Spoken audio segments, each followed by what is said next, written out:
আসসালামু আলাইকুম। আসলে এক ভাইয়ের 5টা ইউনিট একটা মেশিন লাগে হেল্পিংয়ের জন্য। আসলে বড় প্রোগ্রাম ধরছে, ওনার অনেক মাল আছে। আসলে আমরা সবাই যারা সাউন্ডের ব্যবসা করি অনেক সময় একটুর জন্য আটকে যাই, সেক্ষেত্রে আমাদের আরেক জায়গায় হেল্পিং নিতে হয়। কারণ আমাদের সাউন্ডের জগৎটা এত বড় যে মাল কত কিনবেন, কতগুলো ফালা রাখবেন, সবসময় তো আর আমাদের এরকম বড় বড় ভাড়া আসে না। এই জন্য একটা 1000 মেশিন পিবিটি আর একটা হলো আপনার 5টা ইউনিট হেল্পিংয়ের জন্য নিল।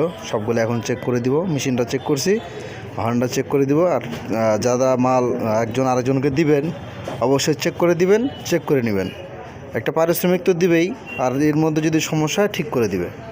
তো সবাই ভালো থাকেন, কারণ এতগুলো তো সাউন্ডের মাল আমাদের একটা সাউন্ডের তো বহুত, কারণ সবারই তো অ্যাবিলিটি নাই এত সাউন্ডের মাল কেনার জন্য। আমাদেরও লাগলে আমরা মানুষের কাছে নেই। সম্পর্কটা ভালো রাখতে হবে, ভ্রাতৃত্ববোধটা ভালো রাখতে হবে, যাতে করে আবার চাইলে আবার দেয়।